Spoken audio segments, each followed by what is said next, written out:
नमस्कार. आजचा महाराष्ट्र टॉप 10 महेश स्वामी जंगम साहेब, प्राध्यापक डॉक्टर जयपाल पाटील, रायगडातील ज्येष्ठ पत्रकार म्हणून आपली ओळख आहे. आमच्या वर्धापना दिनानिमित्त मुलाखतीसाठी जो आम्हाला वेळ दिला त्याबद्दल आपला आभारी आहे. धन्यवाद. आपल्याला एक असा प्रश्न विचारत आहे की आपल्याला या पत्रकारितेचा अनुभव हे खूप महत्वाचे आहेत आणि ते अनुभव आम्हाला सांगितलं तर खूप बरं होईल. आपल्याला पहिली विनंती अशी की आजचा महाराष्ट्र ह्या चॅनेल आणि न्यूजचं संपादकांचं जरा नाव सांगितलं तर फार बरं पडेल. आजचा महाराष्ट्र टॉप 10 चे संपादक श्री प्रशांत मोरे रोहा. धन्यवाद. सुरुवातीस आपल्या वर्धापन दिनाला मी शुभेच्छा देतो. आपले वाचक आणि प्रेक्षक हे अतिशय आतुरतेने आजच्या कार्यक्रमाला सर्वजण उपस्थित झालेले आहेत. त्यांनाही पहिल्यांदा धन्यवाद देतो. पत्रकार क्षेत्रामध्ये मी जो आलो ते माझे आदरणीय गुरु कैलासवासी भाऊ सिमकर. मी राष्ट्रीय केमिकल अँड फर्टिलायझर आरसेप थर्डमध्ये नोकरीला होतो आणि मला फोटोग्राफरची आवड होती आणि पुस्तकं वाचण्याची. मी अलिबागच्या सार्वजनिक वाचनालयामध्ये संध्याकाळी ड्युटीवरनं आलो की एक म्हातारीचे गृहस्थ माझ्याकडे पाहायचे, हा काय करतो पोरगा. मग मी सगळे पेपर वाचायचो. एक दिवशी ते माझ्या जवळ आले. त्यामुळे कुठला तू? म्हटलं माझं शहाबाज गाव आहे. काय करतो तू? म्हटलं मी आरसेपला रेल्वे इंजिन पायलट आहे. अरे वा, तू रोज पेपर वाचायला येतो? मला आवड आहे सर, आणि फोटोग्राफीची आवड आहे. मला ओळखतो? नाही मी सर ओळखत. आपलं मी भाऊ सिमकर मला बोलतात. मी दैनिक कुलाबा दर्पणचा संपादक. तू माझ्या उद्या ऑफिसला वेळ काढून ये. मित्रांनो, त्या भाऊ सिमकरांनी मला ऑफिसला बोलवलं. त्या काळामध्ये कुलाबा दर्पण हे अख्ख्या रायगड जिल्ह्यामध्ये अतिशय सुयोग्य आणि प्रचलित असं दैनिक होतं. आणि ते म्हणाले एक काम कर, पत्रकार क्षेत्रात मला अनुभव नव्हता, फोटोग्राफीमध्ये मास्टर होतो मी. ते म्हणाले कंपनीमध्ये जे काय कार्यक्रम सांस्कृतिक होतील तू लिहून आण आणि त्याच्यावर मी काय करायचं आहे ते दुसऱ्या दिवशी तू पेपरला वाच. त्याप्रमाणे मी हे काम करायला लागलो. मित्रांनो, भाऊ सिमकरांनंतर या जिल्ह्यातले प्रसिद्ध वकील ॲडव्होकेट दत्ताजीराव खानविलकर यांचा माझा परिचय झाला आणि त्यांनी मला सांगितलं तू एक काम कर, भाऊंशी तू लिहितोस ना? बरं लिहितोस रे. तू एक काम, रत्नागिरी टाइम्स नावाचा पेपर आहे कोकणात, त्याचा तो अलिबाग प्रतिनिधी म्हणून काम करायला सुरुवात कर. भाऊ म्हणले मला जमेल का? तुला निश्चित जमेल. त्यांना फोटोग्राफी लागते. जिल्हाधिकारी कार्यालय, SP कार्यालय, इथे जे जे कार्यक्रम होतात त्यांचं फोटोग्राफ तू छान काढू शकतोस आणि लिखाणाचं सुरुवात होईल. रत्नागिरी टाइम्स मध्ये मी मित्रांनो 300 रुपये मानधनावर काम करायला सुरुवात केली. त्या काळामध्ये मानधन फार कमी असायचं, पण मला नोकरी होती चांगली. रत्नागिरी टाइम्सचं मी लिखाण करायला लागलो. त्या लिखाणामध्ये 3 वर्ष मी अलिबाग प्रतिनिधी, नंतर रत्नागिरी टाइम्सची रायगड जिल्ह्याची आवृत्ती निघाली, त्याचा संपादक म्हणून मी काम करायला सुरुवात केली. आणि त्यानंतर माझं लिखाण अख्ख्या रायगड जिल्ह्यामध्ये मी अनेक पत्रकार केले. माझ्या हाताखालचे पत्रकार दैनिक सामनामध्ये वरिष्ठ उपसंपादक आहे, दैनिक कृषीवरमध्ये माझा सहकारी वरिष्ठ उपसंपादक म्हणून आहे. आणि अनेकांना संधी दिली. पत्रकार क्षेत्रामध्ये संधी देणं, जसं तुमचे संपादक मोरे देतात लोकांना, तुम्हाला संधी दिली, असे क्वचितच संपादक असतात. मी अनेक लोकांना रायगड जिल्ह्यात संधी दिली. नागोठण्याचे पण फार मोठे पत्रकार झाले. ही संधी देताना कोकणातले आणखी एक दैनिक सागरचे मालक, माजी आमदार, त्यांनी मला सागरच्या मालकाने बोलवलं आणि भाऊ सिमकरांचे ते मित्र असल्यामुळे ते म्हणाले जयपाल आम्हाला द्या. मी म्हटलं मित्रांनो लक्षात ठेवा, मला 10,000 रुपये मानधन रत्नागिरी टाइम्स वाले देत होते. जास्त पगार आणि जास्त चांगला. दैनिक सागर आपण पेपर पहा किती कलरफुल असतो. त्याच्यामध्ये मी साहेब काम करायला लागलो आणि मला बातमीचे पेपर सेटअप करायची कल्पना यायला लागली आणि त्याच्यामुळे मी अख्ख्या जिल्ह्यामध्ये पत्रकार क्षेत्रामध्ये काम करत होतो.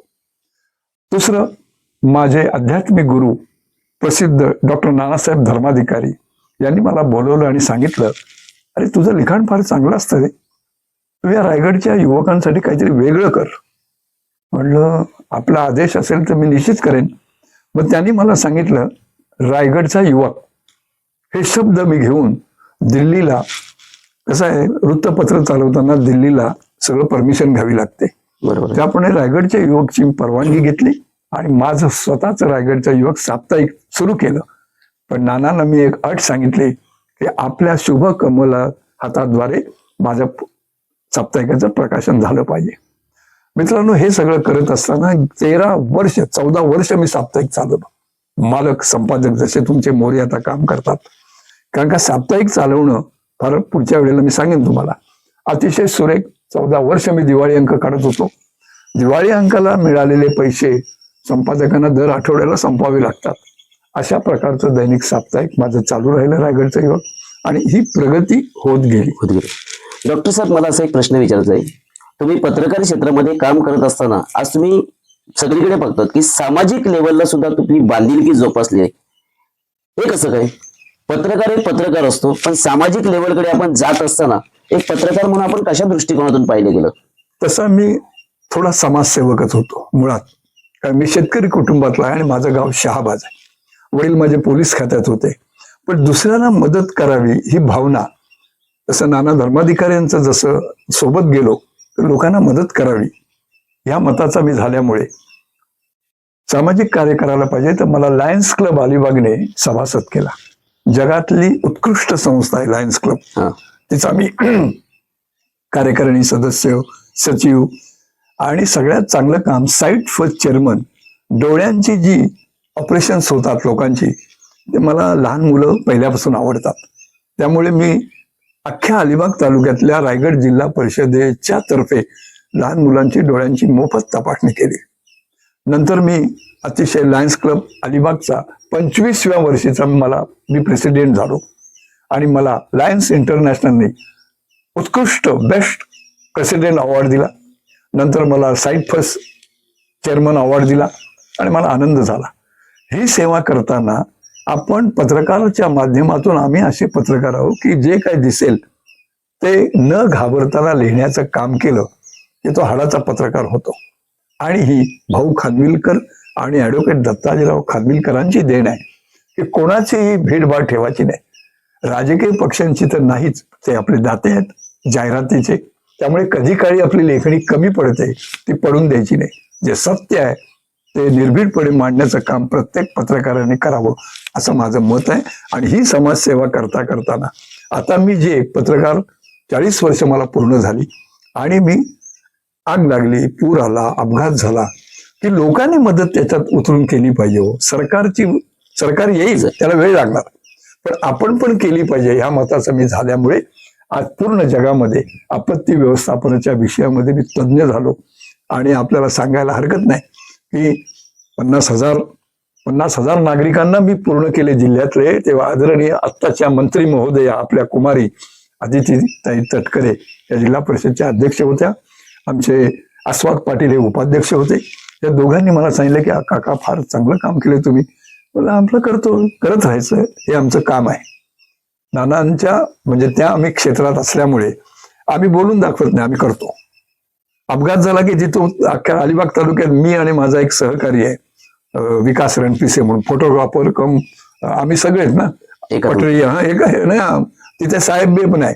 तिथे आम्ही कपडे काढणार, लोकांना मदत करणार, अशी आम्ही दोघे माणसं आहोत. अपघात झालाय, बैल पडलाय, उचल, त्याला जखम झाली, उचल, हे काम आम्ही लोकांना पण सांगून करायला लागलो. त्याच्यामुळे मला रायगड भूषण हा मानाचा पुरस्कार कुमारी आदितीताई तटकरेंनी मला पहिला दिला. अभिनंदन सर. मला आणखीन एक विचारायचं आहे. जरूर.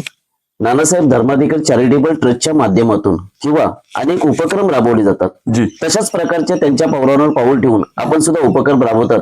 त्याबद्दल आपलं करावं तेवढं कौतुक कमीच आहे. परंतु या पत्रकार क्षेत्रामध्ये आता नव्याने येणाऱ्या पत्रकारांना काही आपण सल्ला देऊ शकताय का? सल्ला असं नाही, कारण अडचणी तर बऱ्याच असतात. हा, मार्गदर्शन करू शकतो. वृत्तपत्र मित्रांनो क्षेत्र चालवणं म्हणजे फार खर्चिक आहे.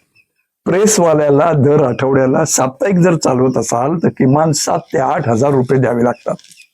नंबर 2 की जे आपले तुमच्यासारखे आमचे मुलाखतकार असतात ते लांब जातात, पेट्रोलला लावून द्यायला लागतो, जेवणाचा खर्च करावा लागतो, हे सगळं करावं लागतं संपादकाला.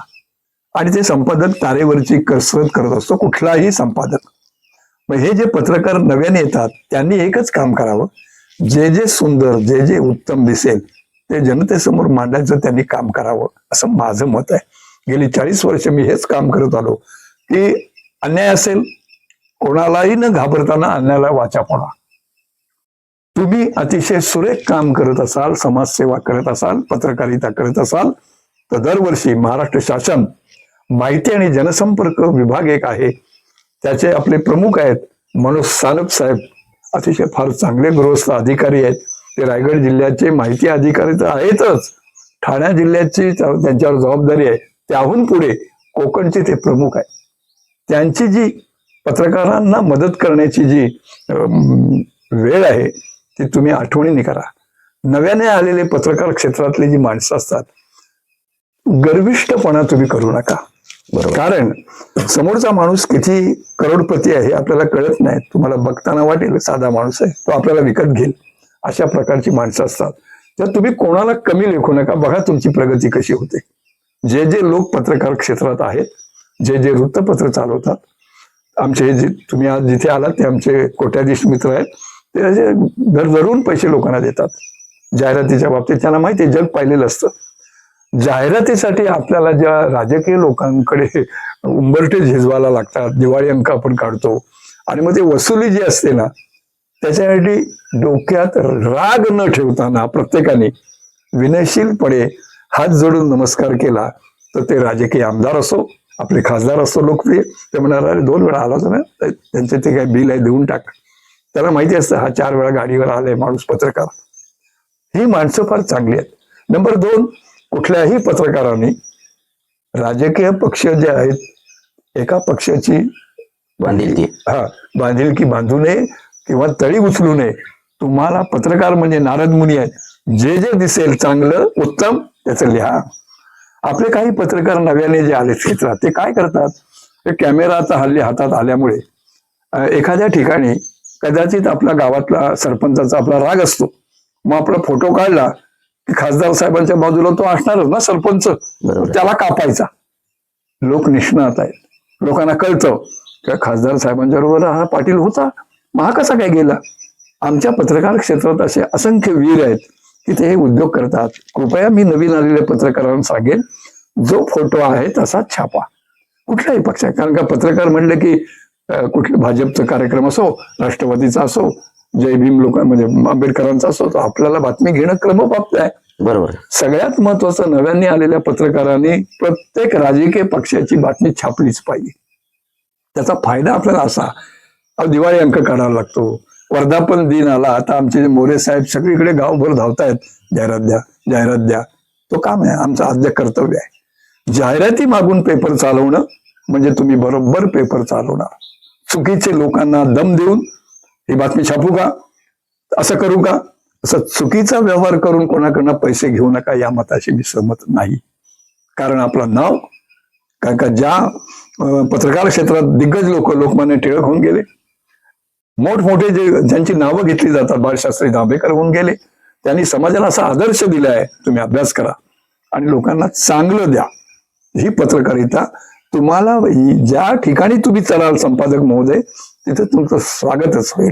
स्वतःहून आल्या जसं आमच्या मित्रांनी तुम्हाला विचारलं चहा ठेवू का, म्हणजे ह्याच्यात क्रेडिट आलं, तुम्ही नाही घेतलं तरी चालेल, पण पत्रकार म्हणून तुम्ही सांगितलं बरोबर चहा ठेवू का, ही जी भावना आहे ही नव्याने आलेल्या पत्रकारांनी लक्षात ठेवावी आणि चांगली पत्रकारिता करावी, असं माझं ज्येष्ठ माणसाचं अनुमान आहे.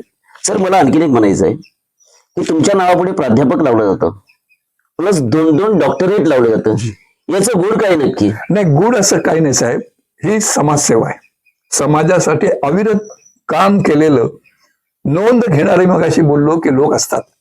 मी शेतकरी आहे, तोही प्रगतिशील शेतकरी आहे साहेब. शेतकरी राहून शेतातलं जे जे ज्ञान आहे ते मी इतरांना देतो. तुम्हाला देत राहा, ज्ञान दिल्याने वाढतं. हे करत असताना माझी नोंद अमरावतीला छत्रपती शिवाजी महाराज लोक विद्यापीठ आहे, फार मोठं आहे. हा, त्याचे जे महासंचालक आहे डॉक्टर मंगेश देशमुख यांनी माझं काम, कारण का सोशल मीडियावर तुम्ही काय काम करता हे जगामध्ये 10व्या मिनिटाला कळतं साहेब.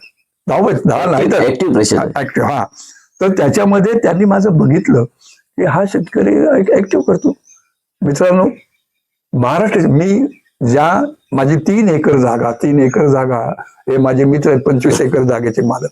अलिबाग तालुक्यात अशी एकर बिकर जागा राहिली नाही. बरोबर. 3 एकर जागा महाराष्ट्र शासनाचे एक बाळासाहेब नावाचे अधिकारी होते. आपण जेव्हा जागा विकत घेतो तेव्हा जाहिरात रत्नागिरी टाइम्स मध्ये आली आणि ते माझ्या घरी आले. मला म्हणाले, पाटील साहेब नमस्कार, तुम्ही जागा घेतो. आपण कोण? मी कृषी अधिकारी आहे, या बसा. सौभाग्यवतीने चहा दिला. शासनाच्या योजना आहेत शेतकऱ्यांसाठी. तुम्ही आंबा लागवड करा, हरकत नाही, आम्ही तुम्हाला कंपाऊंडला पैसे देऊ, खड्डे खणण्याला पैसे देऊ. माझी सौभाग्यवती जयश्री पाटील ही शेतकरी आहे नागावची. ती आणि मी दोघांनी मिळून आंबा लागवड केली. शासनाने माझी नोंद घेतली. वेगवेगळे लोक माझ्या शेतावर यायचे. जसे इथे येतात लोक, शेतावर येऊन त्यांना चहा द्यायचो, गवती चहाचा, कोरा चहा. आम्ही शेतकरी साधे गरीब माणसं. हे सगळं त्या मंगेश देशमुखांनी पाहिलं आणि मला त्यांनी छत्रपती शिवाजी लोक विद्यापीठाचा प्राध्यापक म्हणून नियुक्ती केली. प्राध्यापक केल्यानंतर मी माझं पाणी वाचवा, पाणी जिरवा, मी शेतकऱ्यांची आपत्ती, आग लागणे, ह्याच्यावर मी लेक्चर सगळीकडे देतो. मुंबई आकाशवाणीचा मी कृषी कार्यक्रम समितीचा सदस्य आहे. त्यामुळे माझे मुंबई, रत्नागिरी, पुणे, सोलापूर, कोल्हापूर असंख्य लेक्चर झालेत. आपत्ती व्यवस्थापनाचे 680 लेक्चर आतापर्यंत व्याख्यानं झालेली आहेत. मी लोक भेटले, 10 लोक असो, 100 लोक असो. आदरणीय भाऊ खानविलकरांनी मला शिक्षण दिले.